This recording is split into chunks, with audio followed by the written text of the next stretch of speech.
This week on The Destination Angler. When you talk to somebody like Kelly Gallup, who came from Michigan and went out west, we're a streamer game state, and we throw big meat or smaller streamer flies because you've got to lay something up right next to the wood where the brown might be hiding during the day and get his attention and tap into his key instinct to attack, fight or flight. He's either going to chase that intruder that's in my territory down, or it's kind of like the lion on the savannah chasing the wounded gazelle. He just has to chase it because it's what he does.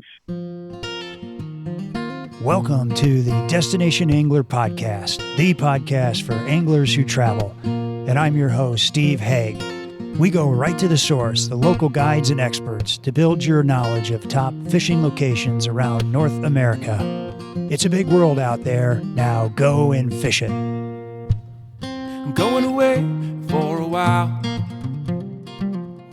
but I'll be back soon. Whoa, whoa, whoa. Hey anglers, welcome back to another episode of The Destination Angler, brought to you by Trout Routes, the #1 fishing app helping you find new trout waters so you spend less time on the road and more time doing what you love, trout fishing. And by Anglers Coffee, perfecting the coffee experience for the fly fishing community and anglers everywhere with small batch coffee delivered to your doorstep. It's darn near perfect. Coming up on the Destination Angler podcast, we're headed to fly fishing Mecca, that's Twin Bridges, Montana, to explore the famous rivers in the area like the Big Hole, the Ruby, and the Beaverhead. After that, we take a swing through the Maine North Woods for some big brookies. And be sure to backcast to catch the last episode of the Destination Angler on the Alaskan backcountry with guide and professional photographer Abe Blair. Abe shares some amazing stories of massive salmon runs, giant rainbows, and oh shoot moments with bears, guiding demanding CEOs, Jimmy Carter and his Secret Service guys, along with some great tips on how to take stunning shots with your iPhone. Hey, remember to hit that subscribe button to catch all the Destination Angler episodes coming your way. And if you like the show, please tell a buddy. Want to be the first to know about new episodes? Well, head on over to the Destination Angler website and join now. And today our destination is northern Michigan in the wild and scenic Manistee River with Brian Kozminski, otherwise known as Koz, owner of True North Trout.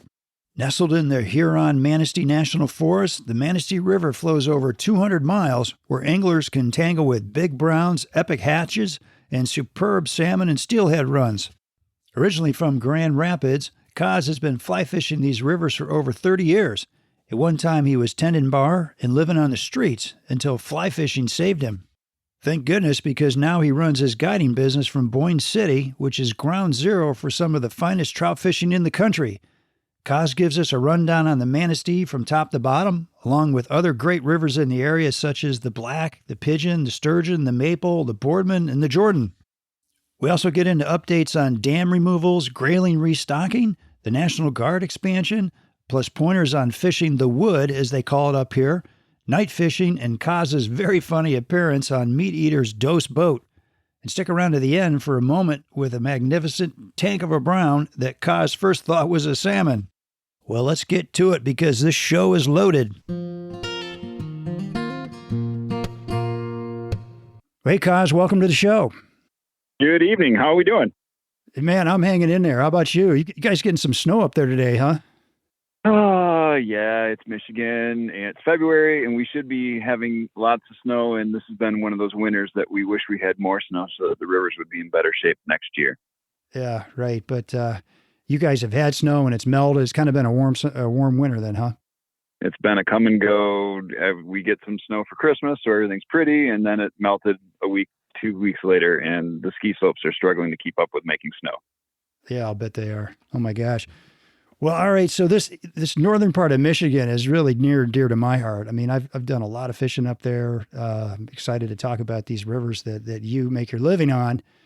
But first, I wanted to ask you about this Meat Eater's Das Boat show you're on. I watched that the other day. I thought it was kind of funny. What was it? What's the behind the story of doing Das Boat? It was incredible. It was really fun. I loved working with Yanni. Yanni Putelis was super great with my kids and the family. They drove in on a Sunday night, and well, let's do a little bit of backstory. Back it up and go to December before. and they called me up and asked me if I would be interested. Miles, their production guy, is like, hey, we'd love to do a thing with you in northern Michigan, and we could talk about conservation, do some brook trout fishing, and because they've already got all these other categories covered on their trip, they're going to go over to Minnesota and catch smallmouth and stuff. I said, sure, it'd be a great opportunity. But little did we know that a few months later in March, we would get the COVID bug. And by the time they showed up in June, we couldn't do our original plan, which was we were going to camp out in the Pigeon State Forest and do some brook trout fishing, catch a brook trout, cook it over an open fire, talk about grayling introduction, and enjoy a brook trout, and talk about conservation and how northern Michigan got to be the rivers and the fishery that it is today and how far it's come. But the DNR, the state, wouldn't allow us permits to camp in the state forest or to cook food or to eat because of the COVID. Oh my gosh. So we had to do some quick scrambling. All the production guys were applying for different permits for different things. And the last thing that we could think of, it was June 21st. So let's go do the hex thing. And my biggest concern was I didn't want to float down some of the more popular stretches of Michigan's rivers where everybody would know us and have two boats, one with camera guys and one with sound guys, shining flashlights on at midnight and blowing up some of the best rivers in northern Michigan. I would quickly become hated. Right. Yeah, so, right. I mean, there was a lot of thought behind that. And of course, when you do some filming, the state wants to know exactly where you're putting in and where you're taking out. So we had to lay that all out beforehand. Okay. But unfortunately, while we were working on the boat, we had this old 72 whatever bass boat. And we took the Honda motor off. Originally, we were going to be doing all of our work at Van Dam Boats in Boyne City. They had agreed to let us use one of their bays, and they would do some work with us, and we'd be able to film there. But because of COVID, they got behind on doing the production of boats that they already had ordered, so they couldn't allow us to do that. So we had to quick scramble and make up our own, our own workshop. Yeah, out of sawhorses, I saw. Exactly. But that was kind of the original. I thought that was the original idea behind Das Boat. Fix it out of what you have in your garage, not take it to a shop and have somebody do a professional, soup up job. Right. But I think in the end, the fact that we all worked and it rained all day Monday while we were working on the boat, the rivers went up 6 to 8 inches. Everything was blown out, and then it got cold. So we never saw any bugs. We never saw any fish. Of course, Steve did a wonderful job in the narration. He made it really, really snarky, and a lot of people really liked it. My wife thought it was super funny how he made fun of us fly fishermen with all of our stickers and our decals, and how they kind of point out. Yeah, we kind of do. But I think on the end of it, when I was talking with Yanni, we were having coffee late one night. He said, one of the best episodes that they have that gets the most views is when they went elk hunting for 6 or 7 days and they never got an elk. And he said, you know what? That's the reality of it. It's not always, in these shows, they give you a 20-minute synopsis of what happened in 4 or 5 days. There's a lot of hours that went into those 20 minutes, and it doesn't always produce.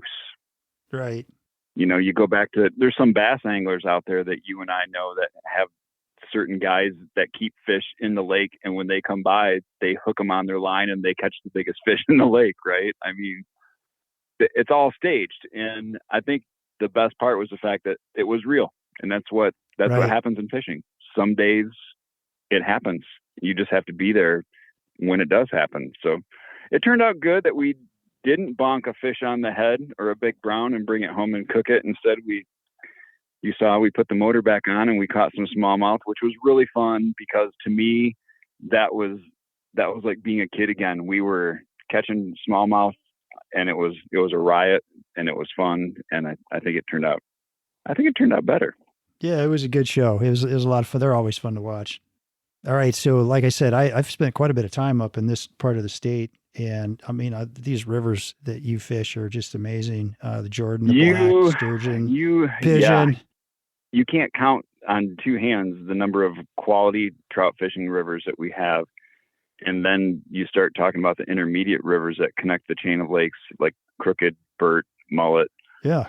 they offer some other opportunities that have yet to be fully explored by a lot of people. But yeah, you mentioned the black, the pigeon, the sturgeon, the Jordan, the maple, the Boardman, tons of others all along the coast. We're so blessed in Michigan to have this freshwater resource that I think if we don't take care of it and protect it right now, this is going to be a highly coveted resource for the next 50 years.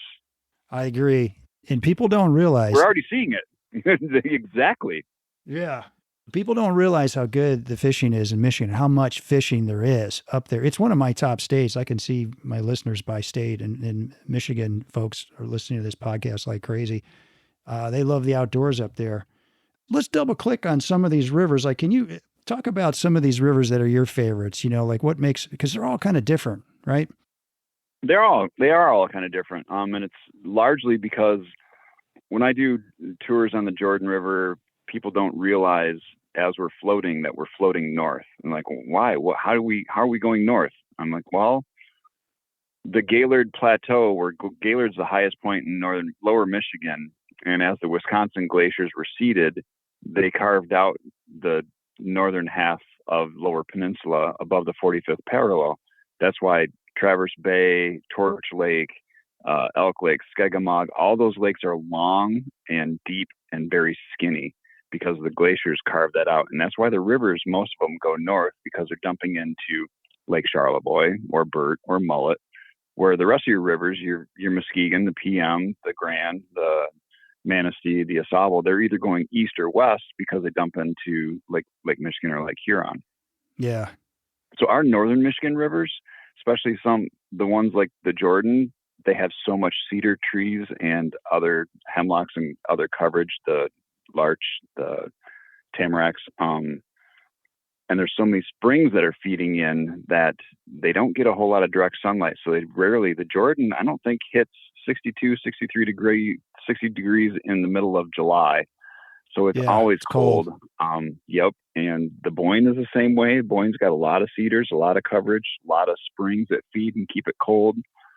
The Maple has a little bit more open because there's some swamps up by Pleasant Valley, but still a healthy brook trout fishery. A few years ago, the DNR, CRA, everybody worked together, the tribe, and they removed Lake Kathleen Dam. So that river's coming around. It is great. Another great fishery. Upper stretches, great brook trout. Lower stretches, good brown trout. And everybody gets very, very funny about mentioning rivers like this, but they've all been on maps. Everybody knows where they're at. You still have to do the footwork and figure out where to go and how to do it. It's not open up the book and it's all there for you. You got to put in your time. Right. Exactly. And they pulled a dam out of the Boardman too, didn't they? Because that was sort of I always thought it was kind of a three. Yeah. There's one left, and that's where they're having the big issue talking about Fish Pass, whether that's going to go through or not. But the Brown Bridge area, Brown Bridge natural area, absolutely phenomenal. It's probably the closest to out west fishing that you can experience, besides another section of the river that I think you should see in your lifetime. The Manistee between Tippy and Houghton Pile. You can float that for 10 or 11 miles and not see another boat or maybe you'll see one or two boats, but you're not going to see a cabin or a house. It's just along the nature trail. Yes. And it's gorgeous. Big water. It's out west, big hills, cold, moving. It's stocked. There's a lot of rainbows in it, but there's a lot of big browns and there's a lot of big smallmouth as well. That's awesome. I was just looking on my Trout Routes app here, and the Boardman River, it's a gold level river, gold medal. Yes. I had no idea because it didn't used to be that good. I've tried fishing that. It was just warm and not great, but boy, it's changed, hasn't it? It has. And that's a lot of work, dedication between DNR and CRA, a lot of private agencies making that happen. And I think that's also one of the biggest concerns about them taking out the last dam, because they don't want to have the salmon steelhead issue in the upper stretches. It's not so much that it's the fish destroying the habitat as it is sometimes the angler or the usage that the salmon crowd brings. You know, they don't clean up after themselves all the time. It's just a messy. Yeah, come on, guys. They want to get the salmon eggs. Yep. And they leave the fish on the bank, or they leave whatever on the bank. So yeah. Yeah, you can tell a good salmon river because there's well-worn trails up and down the banks. You know, But it's, very you well just, worn path. Yes, yeah, you exactly. know. But you don't see any of that on the black or the pigeon or the sturgeon. Yeah, talk about those rivers because those are really cool rivers. And they flow, man. Those are in the middle of the forest. There's an elk herd up there, right? It's a cool place to fish. Yes, and you could be fishing in the sturgeon late October and hear a elk bugle in the background and make the hair on the back of your neck stand up. Yeah, I love that. That's an absolutely phenomenal river. You've got to play around and check it out. I'll float it with my buddy Dakota. He guides with white pine, and we do a lot of steelhead. Steelhead fishing on that river can be phenomenal, but it's a small. These rivers are smaller and they're more technical. You've got to bring your A game. You can't come up here and expect to be successful without being able to cast and be precise and be patient and know what you're doing. Yeah. I compare it to somebody buying a set of golf clubs and going to Pebble Beach and expecting to have a good day. You've got to put in your time and drive 1,000 balls before you go on that trip. I mean, when people see pictures of somebody holding a big fish, they don't realize how many hours goes into that fish. It doesn't happen by accident. There's a lot of work that goes into that. So you've got those three rivers up in the kind of the east corner, so to speak, the black, the sturgeon, the pigeon. They're all a little different. Seems like the sturgeon I felt like there's some real Western looking water in the sturgeon at some parts. Yes, it's very fast moving, a lot of gravel, a lot of good deep banks. There's a cool little park, Hackwood Park you can camp in. Yeah. Walk right down to the river and it's absolutely beautiful. Yeah, it's so cool. And sometimes you won't catch the biggest browns in there, but you'll catch some decent, we call them steelhead fingerling or small, the younger guys. And a 12 or 14-inch little steelhead in a river like that is a lot of fun. Right. And these are all wild fish too, right? I can't say to that 100%. Naturalized would be a better answer because they were stocked or brought here at one point in time, and everybody gets really funny on the semantics on that. Just like when you bring up the grayling issue, the restocking grayling, everybody's like, you restock the native. Well, it's not native. We went to Alaska to go get it. Our species is gone. You can't bring it back. But a lot of people bring up the comment, why don't we invest our money and take care of the wild fish that we already have? Wild fish that we already have, we brought here in 1884. So they're not wild. They're naturalized. They're doing pretty well on their own. I see both sides of that argument. I think it would be very cool for you to come up and, the 5 rivers that we have targeted for possible reintroduction of grayling is the Boardman, the Maple, the Jordan, part of the Manistee, and 1 or 2 other rivers in the UP. It would be a very unique experience to take a client and be able to go catch a grayling. Heck yeah. But are you going to pay to do it again? Right. I think I see a lot more people paying trips to come up and catch a big brown again versus a grayling that wouldn't be so difficult to catch. Nobody books a trip to go to Alaska just for grayling. Yeah. They like to catch them while they're there, but it's a byproduct of what they're doing. It's a novelty, right? Oh, I got a chance to catch a grayling. Exactly. And then some of the other guys, they say the same thing about the Dolly Varden and they're like, oh, another, that's not what they're after. They're after the big rainbow, but they kept hitting, whatever other species that happened to be in the run. I would take it. It's still fun. Huge news, folks. The #1 fishing app, and I'm talking Trout Routes here, has been updated to include the entire lower 48. That's 50,000 streams mapped and classified into 4 categories and 350,000 hand-curated public access points marked and ready for you to explore. There's nothing more exciting than finding that new trout stream or access point. I'm a huge fan of Trout Routes because they make it so easy. Say goodbye to stumbling around country roads looking for your next spot, because Trout Routes provides every detail you need for each stream, including public and private bridges, stream flows, trail access, where to park, camping opportunities, boat ramps, and more. No service, no problem. You can save maps for offline use. With Trout Routes, I've found dozens of new streams and access points I never would have known about. So what are you waiting for? Sign up for Trout Routes today on your Apple or Android phone. Now, which one of these rivers do you really like for steelhead and salmon? So it gets funny because if I were to say I had to, we're comparing apples to oranges. Mm-hmm. I don't do a whole lot of the salmon and steelhead thing, but if I had to do it, it would be the Manistee below Tippy or the pure Marquette. Yeah. And I don't go down as far as the pure Marquette and the PM. You have to have a federal license to be able to guide on the PM, but it's fun and beautiful fun to fish. Yeah. We can catch steelhead and salmon on the Jordan, but it's a much smaller river system, 28 miles with much smaller watershed. So it sees maybe 7,000 steelhead a year compared to, let's say, the PM or the Muskegon or the Manistee that sees 100,000 or 150,000 fish a year. Your numbers, your ratio, that's your apples to oranges, right? Yeah, bigger rivers. Yeah, the Muskegon's been coming around great. And I fish with Matt Zudwig or Drew Rosema, both with Feenstra. And those rivers are phenomenal. And both those guys are highly, highly recommended. Yeah. Good fishing crew, good fishing fish, and a fun day of learning and a fun day. Where do you like to go for brook trout fishing? See, that's a good toss-up, too, because it all depends on the mood, the day. You can't do the upper Boyne because it's all private. So I would hit the upper Jordan by the hatchery because you can throw a hippie stomper or a hopper. You were mentioning bee flies. It really doesn't matter. An elk-winged caddis or a missing link. Doesn't matter. Yeah. You go around the corner and they're there and they hit. And every once in a while, if you're there at the right time, early in the morning, you'll catch a nice little trico hatch and there'll be fish rising everywhere. Yeah, in August. Yeah, I've seen the same thing on the black, but the black can be really low.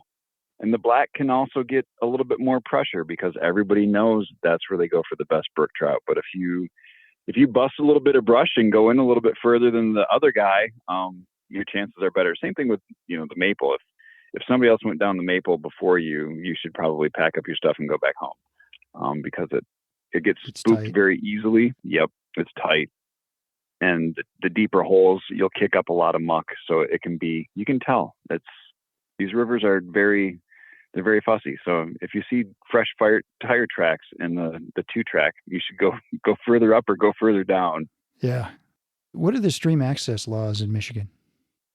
Most of them are, so we have the riparian right. We have a 3 foot from the high water mark that belongs to all of us. But if the water's private on both sides, you have to stay in the river unless there's something in the way, like a deep hole or a log, and you can go up and go in around. But I've been on rivers where somebody came out and yelled at you, and I'm like, I'm not doing anything. Yeah, I have too. I've been kicked out of rivers, and I'm like, wait a minute, I thought I could do this, and they're like, nope. I've had guys come down and tell me I'm cooking lunch on their property, and I pulled up the Onyx app and showed them that there was state land. And I said, you can go ahead and call, but you put your no trespassing signs a little bit too far off your property line. Yeah. Oh my gosh. So I think there's a lot of that going on too, because they're hiding their favorite mushroom spot or they're hiding a hunting spot. Who knows? Whatever it is, but. Speaking of hunting spots, the other thing I think is really cool about fishing in Michigan is you hear the grouse in the spring drumming. Yeah, it's amazing. It's cool. Or you'll hear the turkeys gobble if you're floating down an upper stretch of certain rivers. You're like, what was that? And around the corner, there's a whole flock of them coming across, and it is pretty cool. We've got a lot of that. I just started to get into birding with a couple buddies, Jason and Alan downstate, that took me out last fall, and it's just so cool to watch a dog work in the woods and spook up a bird. It is. That was the best part, without a doubt. It's awesome. Yeah. So what's going on with the Au Sable? I mean, I used to fish that a lot, but I felt like some other rivers are fishing a little better. What's the story on the Au Sable? A couple things are going on. Right now we're not fighting, but Camp Grayling wants to expand and get more. They want to double their property. That's a whole issue that I think the public comment was closed yesterday on that. But I think this is going to become a bigger issue. It looks like a big land grab that they want to have more property to do some aerial bivouac, private high commando training stuff. And tell people real quick, Brian, what is Camp Grayling? It's the National Guard camp you're talking about. It is National Guard. Correct? Yep, it's the largest one, and it's I've seen a lot of guys on the up by yellow trees camping out, doing their exercises and practicing and setting up bivouac camps, and they have never interfered with me. But they're talking about doing a lot more drone practicing and a lot more later aerial flight maneuvers and that kind of stuff, and possibly more military or artillery rounds. So that affects a lot of people, and property owners don't want to have that in their backyard. The other issue going on with the Manistee, I think, is its notoriety. The Asable, the notoriety and how popular it is. It is and everybody, when they come here, I had a phone call earlier today from somebody who's coming up from Kansas, like, we want to go fish the Asable. I'm like, if there's any way I can talk you into this honestly happened with another gentleman of mine, friend, client. We fished many times. He's a stockbroker in New Jersey, grew up in Gaylord, never fly fished. Now he's in New Jersey and he comes home and he wants to fly fish. He calls me up. I want to book you for 3 days. I want to do 2 on the Asable and 1 day on the Manistee. And I said, well, look, we'll talk about it when you get here. Let's flip that. We talked him into doing the Manistee the first day, and it was a rainy October day. We threw streamers. He caught 3 or 4 fish in the 20 to 22, 23 inch range. Really? Holy smokes. And he just got halfway done with the trip when he caught the last fish. He was lifting the rod to make a cast, and this beautiful female brown smacked it. And he sat down and lit up a cigar and said, you know what, I'm done, and we're going to come back here tomorrow. So he realized this was good. Honestly, you're never going to have a day again like that. That was what you really, really hope for.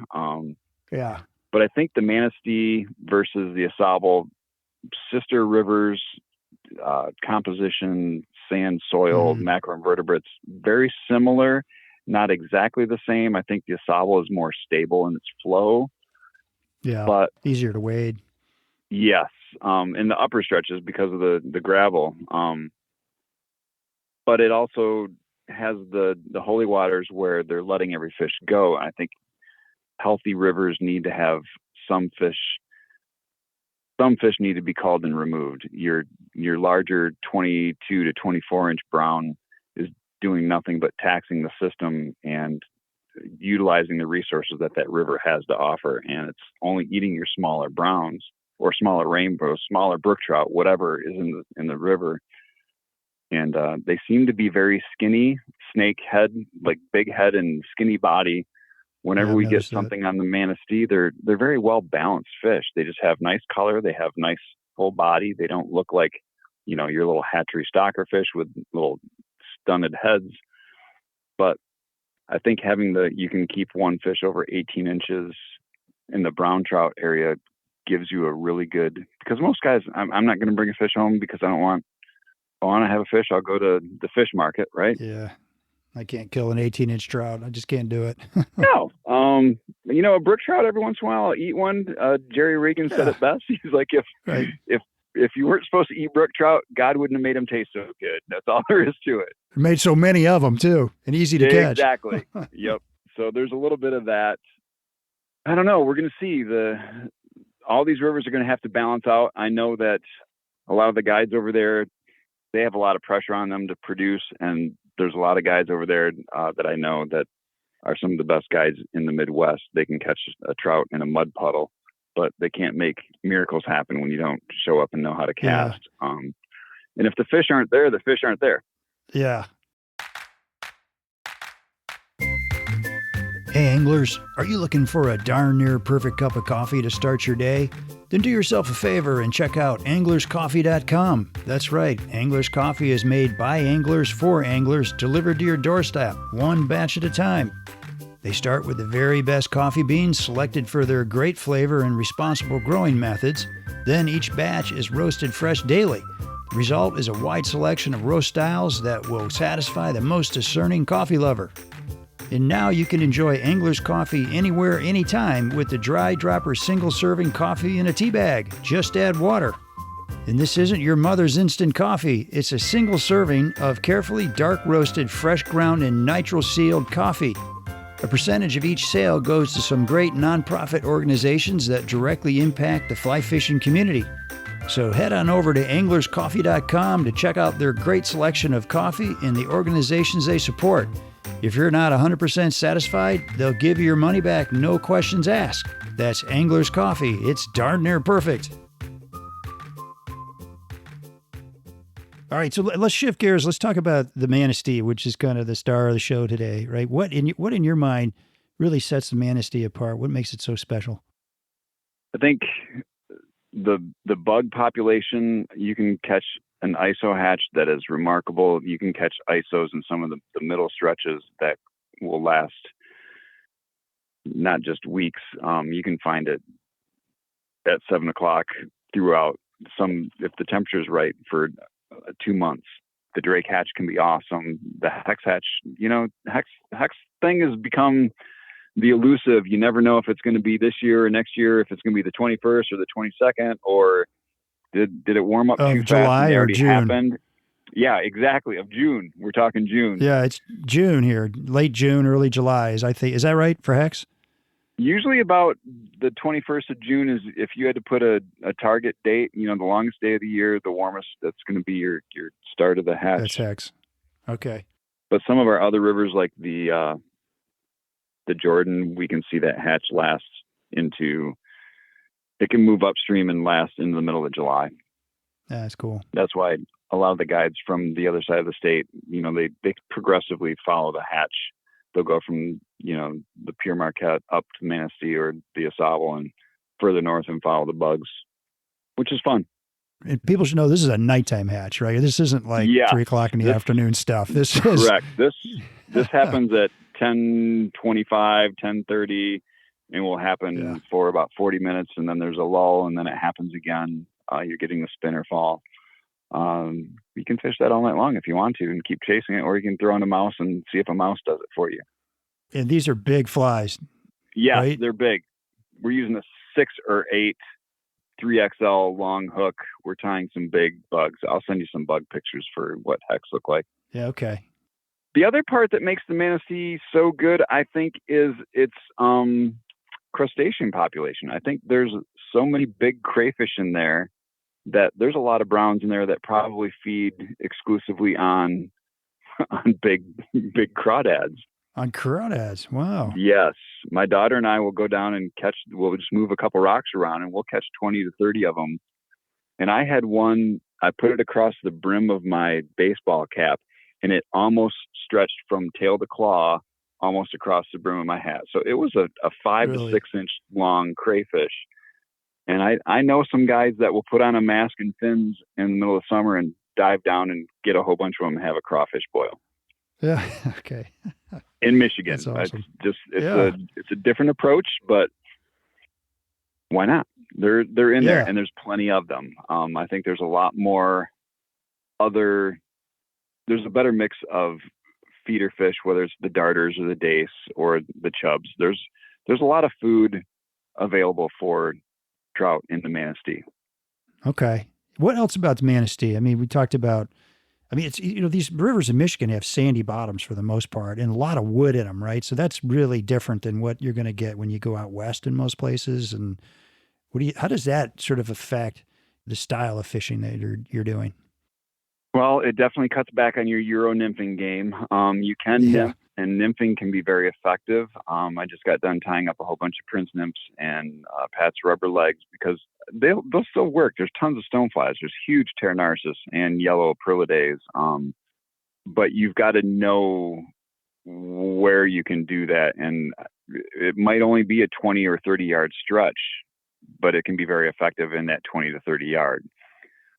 That's why I think when you talk to somebody like Kelly Gallup, who came from Michigan and went out west, we're a streamer game state, and we throw big meat or smaller streamer flies because you've got to lay something up right next to the wood where the brown might be hiding during the day and get his attention and tap into his key instinct to attack, fight or flight. He's either going to chase that intruder that's in my territory down, or it's kind of like the lion on the savannah chasing the wounded gazelle. He just has to chase it because it's what he does. Yeah. So we do the streamer thing, and it's not so much there is wood. There's a ton of wood. You're going to lose streamers too, because you're going to tag into some wood. But most of the time, you're using a 12 or 15 pound Maxima. So you can either get that fly off or you go back and find it. But if you're nymphing in Michigan, you're going to lose about $30 or $40 worth of flies a day.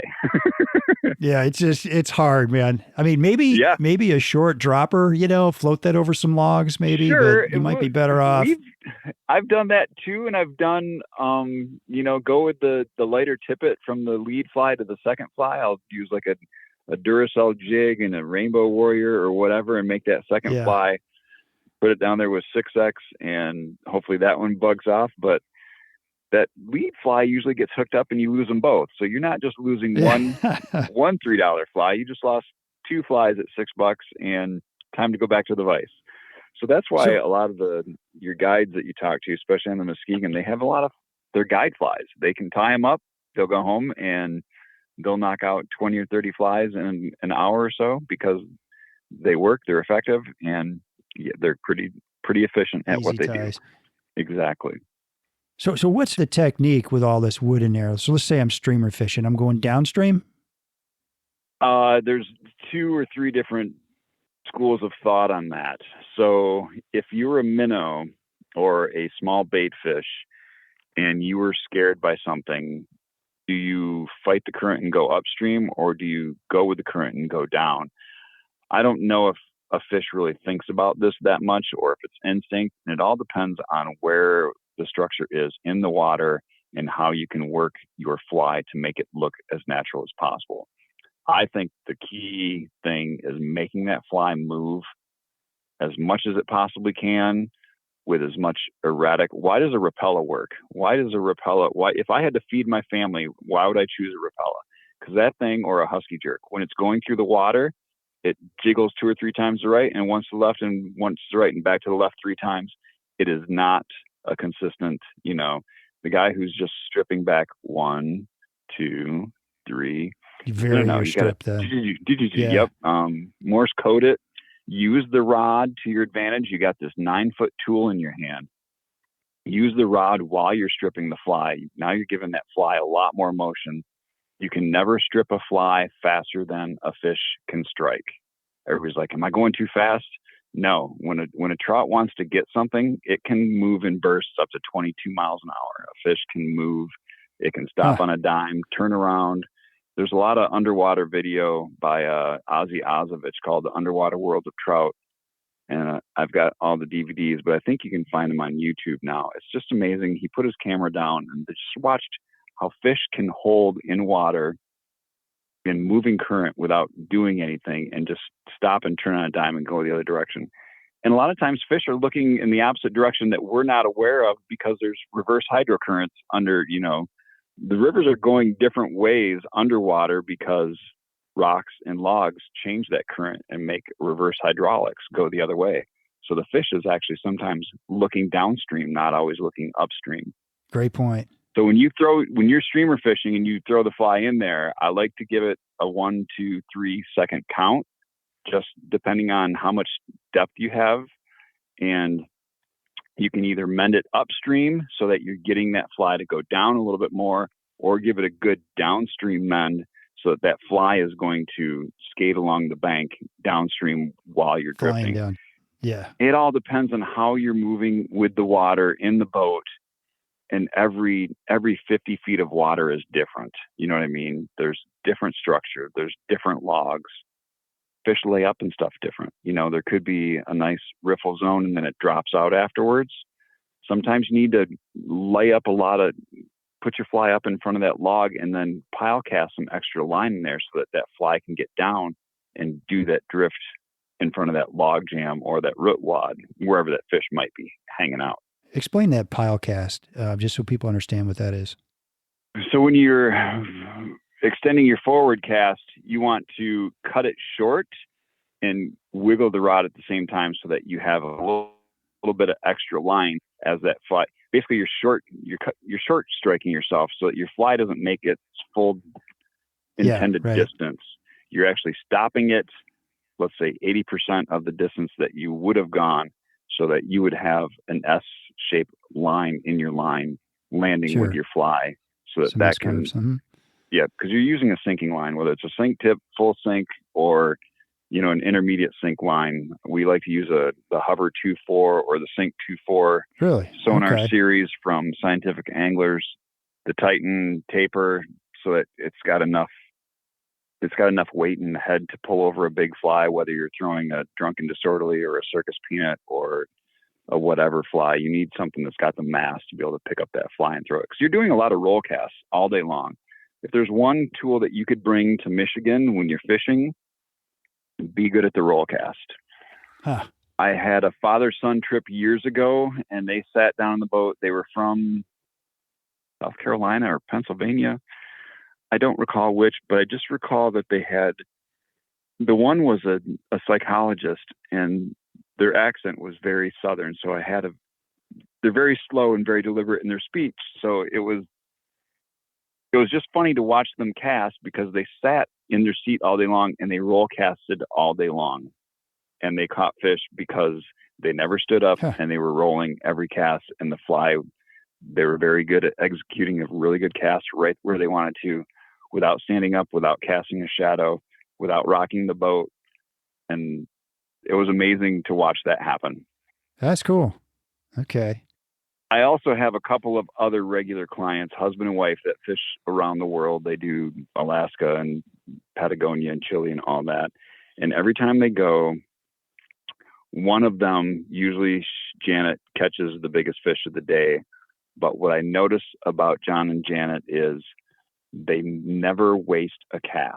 They're always 99.9% of the time putting that fly in a spot where it's a very likely spot for a fish to be.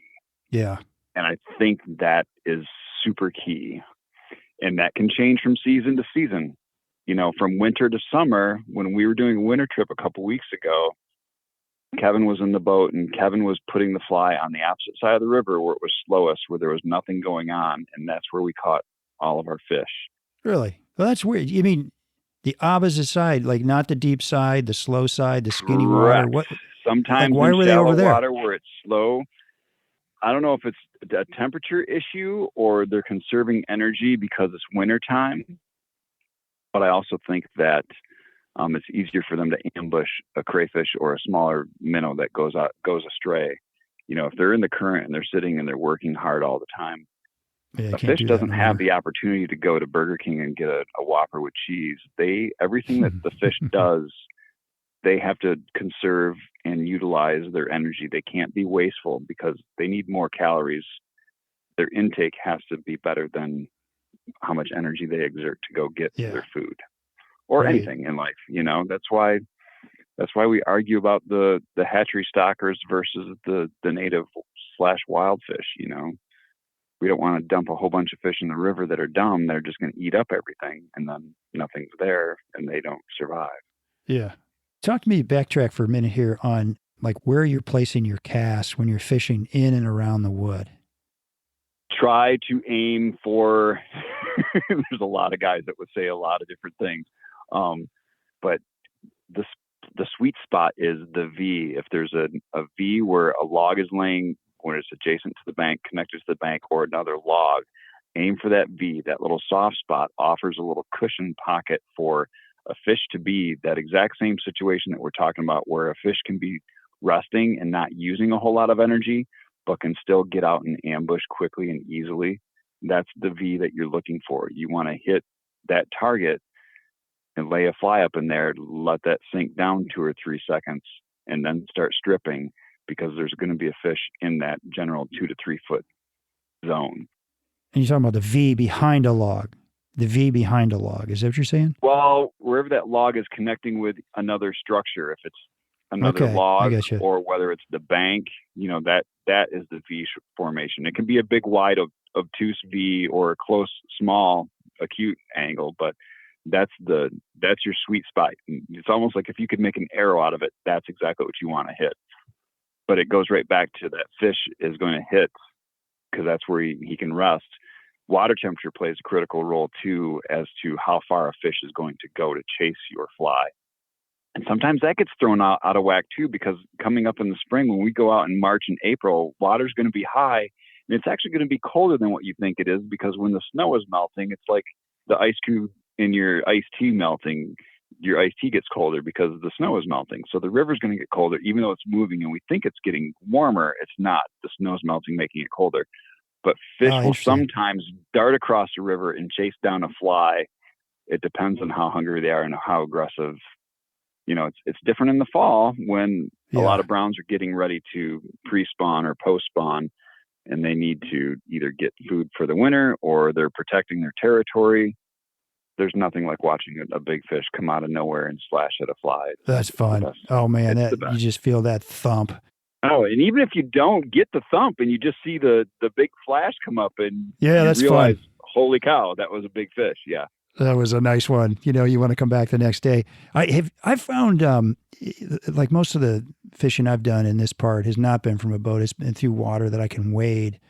And I found like two things. One is the closer I can get to the wood, the more success. I'm talking like bouncing woolly buggers off of a log, plopping them in, like really close. I have to measure my cast. So I'm going down a log, getting in front of the log. That little cushion in the front of a log can be good. There'd be a fish in there. And the other thing is, if you're like the fourth guy down, you're not going to catch anything. You want to be the first or the second guy down. Have you found that to be true? True. Or give it a few hours. Give it a few hours. Yeah. It seems like stimulator fishing or hopper fishing or anything like what you're talking about. It's the dry fly surface, getting it. The game in Michigan of catching fish that are measurable is a game of inches. And when I say that, I mean, you don't want to be a foot away from that log. You want to be 3 inches away. We always call it bumping the wood, kiss the bank, whatever you want to. When that fly splashes, you want it to knock a little bit of water up on the wood that it's supposed to be next to. Yeah. Guys, give me a sense of the the size of the Manistee, because you were talking about sink tips. So you're down in an area where that water's pretty deep. And is it super? Does it wind and bend? Lots of bends and things, or what's the kind of the character of the water? Yes, we've got a lot of. You can float the Manistee by miles. We usually do about a mile an hour in the drift boat, unless you stop and post up. If you were driving that, 3 miles by car can be an 8-hour float. So you got 8 miles.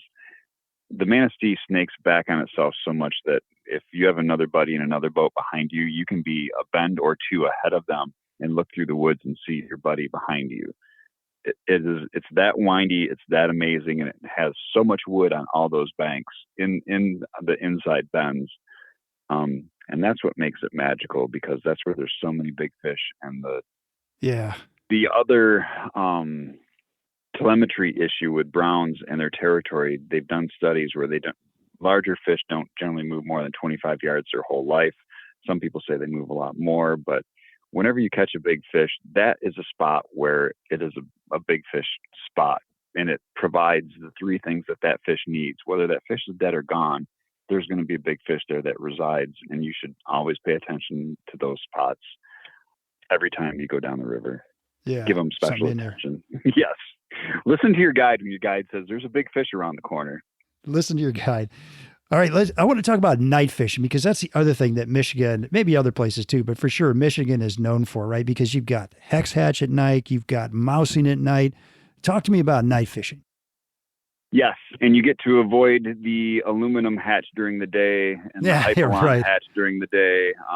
I will not float some of the rivers in northern Michigan around the 4th of July at all during the day, because there's too many recreational water users. And that's fine. We need to share the water, and that's totally cool. But something like the Jordan, I won't go out until 7 or 8 o'clock at night until everybody else is off the river. They're all gone home. Bring a sweatshirt, because you're on the river, and when that sun goes down, you're going to be a little bit cooler than what you thought, because you're on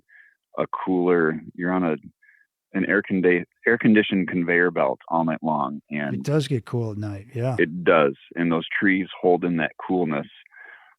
Bring either a thermosol or your whatever favorite bug spray, because the mosquitoes will carry you out. And thermosols I highly recommend. They work very good. I keep 1 or 2 in my boat at all times, so that keeps the bugs away. Huh. And a headlamp with a red LED or red kind of. You don't So want to red, blind yourself, and you don't want. Yes, red is you won't put the fish down with red. exactly, or green. You can see pretty well with green. But when we used to hunt night crawlers when we were kids, we would take a flashlight with Dad. We'd water the lawn, and we would grab the bag from your loaf of bread, A little baggy. and we'd take the plastic wrap and wrap it around the end of our flashlight and put a rubber band on it so that when you turned it on, it would be a red light instead of. But you can get any kind of. I've got a big flashlight that I put the top of one of my Glad to-go containers, cut it out, and I just tape it right to the top of my flashlight, so it's always red. And it doesn't spook the fish, apparently. Okay. The wavelength is a little bit less. Yeah. Know your water at night. Don't try to overextend. There's some guys that will do the same length at night for a trip as they would during the day. I would rather do a half-day float at night because we can work that water slower and better. Yeah. Fish at night are not where they're not where they are during the day. They're in very different spots. How so? Why is that? Well, like, where are they? Yeah, out in the open more, or? They are out in the open more because here's the thing that a lot of people don't think about. Brown trout have an extra mirror in the back of their eye. They are predominantly nocturnal feeders. They are meant to hunt at night. They stay hidden underneath the wood during the day because of the bright light on the sand, and the water is it's kind of like when you go to the eye doctor and they put the drops in your eye and you walk out and you're blinded. You can't see anything. Fish don't have the ability to wear sunglasses. So browns especially come out at night. They're hunting. They do most of their movement between 4 and 5 a.m. just before the sun comes up. And that could be because they're hunting other fish in the river that might be dormant or at a stasis state of sleep or not moving as much. At night, when they start hunting, they're moving into the shallow, sandier areas, kind of like, a killer whale doesn't chase a seal out in open ocean. They chase a seal when they're closer to shore because they use the depth of the water to the bottom as the 13th defender, so they can trap that. Trout's doing the same thing. It's using that shallowness to cage in its prey. They can zone in on the target a lot easier. Yeah. So cast on the exact opposite side that you would normally during the day. So if you float a section of water or if you wade a section of water, start casting into the middle or the open where you wouldn't normally do that. Some sections of the Asable fish extremely well at night by wading, especially the mousing that we were just talking about. And I find that if you're casting across and down, when you set the hook, you're pulling it out of the fish's mouth. If you cast upstream, when you set the hook, you're pulling it more into the fish's mouth. So you like to cast upstream? Yes. When you're mousing, though, you've got to wait and let the fish take it in. If you are too hyped up on Red Bull and coffee and you hear the fish come up, you pull the fly right out of his mouth. It's just that's okay. And that will happen 2 or 3 times until you calm your senses and let the fish take the fly. What kind of retrieve are you using on a mouse? You cast it upstream, water's coming at you 3 miles an hour. What are you doing? Right. So we've watched a lot of video, YouTube, how a mouse swims in water, and I think you can go as slow as you want and let the mouse just wake and slowly bring it back, or you can give it jiggle 2 or 3. Yep, give it the 2 or 3 rod tip jiggle, twiggle. Okay. But you don't strip them, do you? Not much. If you're stripping small and slow. A 6-inch strip is fine. But I also wonder if, and this is just a theoretical question, is it really mousing or is it frogging? Do you think in Michigan there's that many mice that go swimming across the river? Or when I walk along the river, I see 100 frogs jump in the river more than I see mice. Yeah, maybe. I know that there's the theory that mice climb up on the grass stalk to eat the seeds in the late August when the meadows are tall and then they fall in and they go, no, I don't know about that. I think there's a lot. I think a brown is a predator and it sees a tenderloin going across a river. It doesn't care what it is, but it's a high protein, high energy, low impact. I can get that and have a good day. Yeah. They're not asking questions. They're binary creatures. Is that food? Yes or no? Should I eat it? Yes or no? What's your favorite mouse pattern? That's tough. The Moorish does a really good job. There's a couple others with the foam.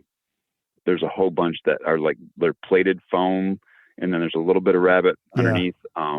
Lynch's white belly mouse is one of my favorites, and it's funny because the white belly mouse in olive and black is probably one of the best producers, which is backwards because we're talking again about the mouse versus the frog theory. So it could very well be a frogging thing, but there's a ton of mouse patterns. I think if it just has the right amount of buoyancy, it's causing a wake, breaking the surface, has a trailer hook, I think that's the most important part because you're going to get a lot of short strikes. Okay. Tell me about have you tagged some really big fish while you're mousing? You got a story for us on that? We do. So my good buddy Randy and I were floating a river that we like to fish a lot, and I think it was a week after we filmed Hook Shots mousing episode and with Joe Cermelli and Joe DeMalderis, and we only caught a couple of small fish on that one. But a week later, buddy Randy and I were floating down the river. We had our coffee. We had all of our stuff. We didn't move anything. We called it. We're done. Turned on our headlamps, had our lights going, and he put one more cast out in front of the boat. And this fish that engulfed his fly came up by the boat, and I was about to net it. And I looked down, and I thought it was a salmon at first. I couldn't believe it was a 30-inch brown, and it was just 30 inches. Absolute tank of a fish. Wow. It was probably a lake fish. It just didn't have a whole lot of color to it. It wasn't, it didn't have a lot of the browns and the reds and the oranges and the blue cheeks. It was very, a lake fish just has a lot more silvery to it, silver and yellow, but just a magnificent fish. And we both jumped out of the boat and released it and got some video, and we looked at it, and we both looked at each other, and it was kind of like, holy cow, do you realize what just happened? That was the biggest fish I had seen. And it just happened so like when you're in a movie and it's all in slow motion, but it all happened so fast and smooth that when it was over, you look back and go, holy cow, that was a moment. That was a moment. And I think we as anglers need to realize more often that whenever we're out on the river, we're having a moment, and we need to breathe it and enjoy it and relax. Yeah. Even a 12-inch fish can provide a moment, I mean, 30 inches, that's a moment. But completely agree. The little ones. Yes. Yeah. It could be an 8-inch fish with your 9-year-old daughter. That's a moment. Yeah. That's another thing too with a lot of kids. I have a lot of clients that, I want to bring my 12-year-old. Oh, we can fish all day. We'll do a full day trip. I'm like, no, let's do a half day, because if it's not productive, they lose their attention and they're going to hate it. They're better off to go bluegill fishing. And I know it's what Dad wants to do, because Dad's up here on vacation and he's going to take Johnny fishing with him. Right. You're better off and I've got kids, I know, do a 2-hour thing and have fun, catch frogs and catch other things, and then go catch bluegills or whatever. To them, it's not about size. It's just catching. They just want to have fun. They want to bend a rod and have fun. Yeah. I started taking my son when he was 12 fly fishing, and he could go for a couple of hours, and give it his all, but then he'd kind of just wander off or just put the rod down and start, playing in the sand. Yeah. You just got to realize that, that if the second you take a 12-year-old, the trip is about him, not about you. Correct. In my opinion. Correct. And I agree and commend you for saying that. I think more people need to realize that. And I 100% totally agree. All right. I want to ask you, speaking of kids and childhood, so you grew up where, in Grand Rapids? What was your childhood like? Mom and Dad divorced at a young age. I was lucky enough that my stepfather was a bass caster. He was a bass dude, so I did a lot of bass fishing growing up. I liked it. It was fun. It was good. It was a good escape as a kid. But once Dad brought me up north and we got to do the trout fishing and grayling, stepmom was from Grayling, so we had a lot of family and cousins from that side. I, a 15-year-old with a backpack and a fly rod, I was on my bike and I was biking off to any river I could find. We would bike out to Sand Creek and catch steelhead, and we would go up to Rockford and go catch trout. I got the best of both worlds as a kid growing up, so it was good to see the bass side of things and then see the trout side. And I think just the mental game of figuring out trout, the rivers, macroinvertebrates, all the science that goes behind it, that really played key in my psyche, I think. That's a great Michigan childhood. Love it. Yes. I think there's also there's something about being on a river that the river's never the same. You're never the same. You're never in the same river twice. Neither are you the same person twice. So there's a lot of peace and a lot of serenity when you're on the water. When you get in the river, your mind isn't contemplating about, what happened at work today or last week or what went wrong with this or that. You're so focused on the moment and the fish and what's happening, whether there's a hatch going on or a fish rising, and you're trying to figure out the game. I think that's where it becomes the ultimate, crossword puzzle that we're trying to figure out. Every time we go out, we're getting a little bit more of it done and a little bit more of it done. And the more we pay attention, the better we get at it. Right. I think it's also the other reason why we see a lot of women in the reeling and healing and casting for recovery, wounded, the veterans programs that we have. You get in the river and you forget about your problems and your troubles in the world. None of that matters.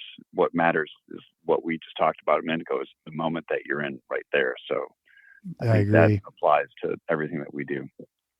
Have there been times in your life where, fly fishing has just been a godsend for you, gotten you through some rough spots? Absolutely. I don't know. It would be tough to say. I don't know if I'd be around today if it wasn't for fly fishing. There was a time in my late 20s and 30s. I drank a lot. I bartended. Every day was a party. Lived on the streets. I had the choice of that day either making enough money to go keep drinking or go sleep on the streets. And I would drink and stay on the streets instead of stay in the streets. Wow. It was a January, February cold winter. I remember. Yeah. And my brother's dealing with it right now. He's on the streets and he won't quit doing what he's doing. It's sad to see. Sorry. I've offered him help, and it's going to be it's tough to watch things like that happen when the best. Tough. There's an easy way out. Don't drink, put it down. I quit drinking 21 years ago. I replaced my addiction of alcohol with fly fishing, and I go hit the river. That's my serenity. It's same thing with fly tying. It keeps my brain on. It keeps my head straight. It keeps my world spinning in a good space. And every day that I start thinking that I don't have it good or it's terrible, I just think about how good I have it, and everything's good again.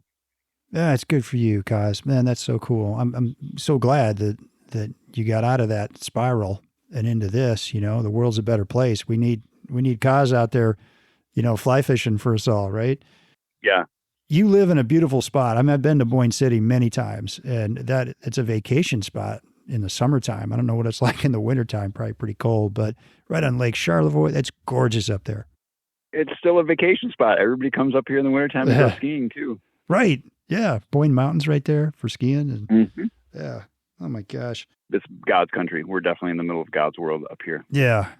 Like I said, I don't think half the world understands how beautiful northern Michigan is. It really is a beautiful spot. And you can find, like we've been talking about today, you can find trout streams and solitude on those rivers, and, now we got apps like Trout Routes, and you can really get out there and start exploring the nooks and crannies of these places, and find public access with apps like Onyx. And, I just feel like there's so many tools out there for us to spread out and find some peace and quiet and some solitude. And all that stuff is possible in Michigan, I think. Absolutely. No. And I there's another book out there, John Osborne's Fly Fisher's Guide to Michigan. You can find it at almost any fly shop, and he touches on a lot of exactly what we just talked about, and where to go, where to camp, where to eat, where to stay. Doesn't give away any secrets. I remember taking a younger guy out fishing earlier this year who had only been fishing once before, and I think he was from Columbus, Ohio. He just wanted to catch a brown trout on, or any trout, whatever, on a fly that he tied. That was the goal of the day. And we just hiked around spots in the Upper Jordan and caught brook trout all day long, and he absolutely loved it. And you get to be a kid again when, in the day that if this isn't fun anymore, then get out of it. Yeah. It's fishing. It should be fun and enjoyable. Yeah, right. I bet your family is really proud of you and what you're doing today. Yes, for sure. And we hope and pray your brother finds the light here every day. I always do. Yes. All right. So I like to close my show with the question about restaurants for the hungry, thirsty angler. What have you guys got up there in northern Michigan? If I was in Boyne, since you mentioned the Boyne area, you've got to stop in Cafe Sante for their whitefish Meunier. Absolutely phenomenal. They also do an awesome pepperell bolognese, and they do some pretty good pizzas. If you're in the Traverse City area, there's so many restaurants. Traverse City is kind of like the northern Michigan little foodie culture. I'm not even going to start to say any names of anything over there, but Modern Bird has recently hit my top 10 list. I got to get over there more. Stella's is always awesome. Those aren't cheap dates. Those are nights for you and the wife to enjoy an anniversary. But if you're over in my neck of the woods, if you were off the path, Railing's got its usual, Gates Lodge serves an awesome dinner. They do awesome sandwiches at lunch. And you got to hit the old Spike's Keg and Nails. Spike's Keg and Nails. Yep. It's been around since like the turn of the century, right?